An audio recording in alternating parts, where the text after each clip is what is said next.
Hi hello வணக்கம். கலையின் காமெடியில் இன்று ஒரு ஸ்கூலில் டீச்சரு ஒரு பையனோட அப்பா கிட்ட, சார் உங்கள் பையன் அரசியல்வாதிகளோட நெருங்கி பழகுறான்னு நினைக்கிறேன். எப்படி சொல்கிறீங்க மேடம்?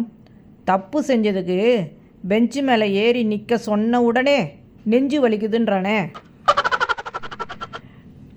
2 ஃப்ரெண்ட்ஸு, டேய் செருப்பு கடை ஆரம்பிச்சின்னு சொன்னியே, செருப்பெல்லாம் எங்கே கொள்முதல் பண்ணுற? எங்கே? கோயில் கல்யாண மண்டபத்தில் தான். உன் புருஷனை ஏண்டி மொத்துன? அவர் தான் அடித்து போட்டாப்புல தூங்கணும்னு ஆசைப்பட்டார். தரகரே, இங்கே வீட்டு மனை வாங்கினா ஒரு ஸ்பெஷல் வசதி இருக்குதுன்னு சொன்னீங்களே, அது என்னது? தண்ணீரை தேடி நீங்கள் போக வேண்டாம், தண்ணீரே உங்களை தேடி வரும். ஒரு வீட்டில் அம்மாவும் பொண்ணும், அம்மா உனக்கும் அப்பாவுக்கும் எப்படிம்மா கல்யாணம் ஆச்சு? அது ஒரு பெரிய கதை. எனக்கு என்ன ஆச்சோ ஏதாச்சோ புத்தி கெட்டு போய் உங்கள் அப்பாவை கல்யாணம் பண்ண ஒத்துக்கிட்டேன். எல்லாம் என் தலையெழுத்து. அது சரிம்மா, உனக்கு தான் புத்தி இல்லை, ஆனால் அப்பாவுக்கு புத்தி என்ன ஆச்சு? மாப்பிள்ளை வீட்டுக்காரங்க ஏன் கோச்சிக்கிட்டு போயிட்டாங்க? பொண்ணுக்கு டீ போட தெரியுமான்னு கேட்டதுக்கு புருஷனை கூப்பிடணும்னா டாதானே போடணும்னு சொன்னாங்களாம்.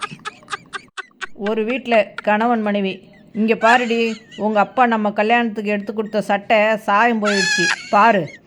உங்கள் சாயம் கூட தான் போயிடுச்சு, நீங்கள் அசல் பிஇ இல்லையாமே, டிப்ளமோ தானமே. ஒரு கல்யாண புரோக்கர்கிட்ட, தரகரே பொண்ணு அழகாக இருக்கணும், அதிகமாக பேசக்கூடாது, பொண்ணு க்யூட்டாகவும் இருக்கணும் மியூட்டாகவும் இருக்கணும்னு சொல்கிறீங்க அதானே? ஒரு வீட்டில் கணவனும் மனைவியும், ஏங்க எப்போ பாரு காருன்னு நேரம் காரை தொடச்சிக்கின்னு க்ளீன் பண்ணிக்கிட்டு இதே பொழப்பா போச்சு. ஏன் தான் இப்படி கார் மேலே பைத்தியமாக இருக்கீங்களோ தெரில. அது மேலே இருக்கிற அக்கறையில் கொஞ்சமாவது என் மேலே காட்டுறீங்களா? அது ஏன் தான் கார் மேலே மட்டும் அப்படி ஒரு லவ்வோ தெரியலை. ஏன்னு சொல்லட்டுமா? காரு லெஃப்ட்டு போன்னு சொன்னால் லெஃப்ட்டில் போகுது, ரைட்டில் போக திருப்பினா ரைட்டில் போகுது, பிரேக் போட்டால் அப்படியே நிற்குது. எல்லாம் என் கண்ட்ரோலில் இருக்குது. ஆனால் நீ அப்படியா? எப்போவாது என் பேச்சை கேட்குறியா? என்னெல்லாம் உன் கண்ட்ரோலில் வச்சுருக்க? வீட்டை விட்டுட்டு வெளிநாடு கூட போகலாம், ஆனால் இந்த மொபைலை விட்டுட்டு தெருமுனை கூட போக முடியல. அட ஆமாம்ல. சிரிச்சிட்டே இருங்க, சந்தோஷமாக இருங்க. மீண்டும் சந்திப்போம். லைக் பண்ணுங்கள், கமெண்ட் பண்ணுங்கள், ஷேர் பண்ணுங்கள், சப்ஸ்கிரைப் பண்ணுங்கள்.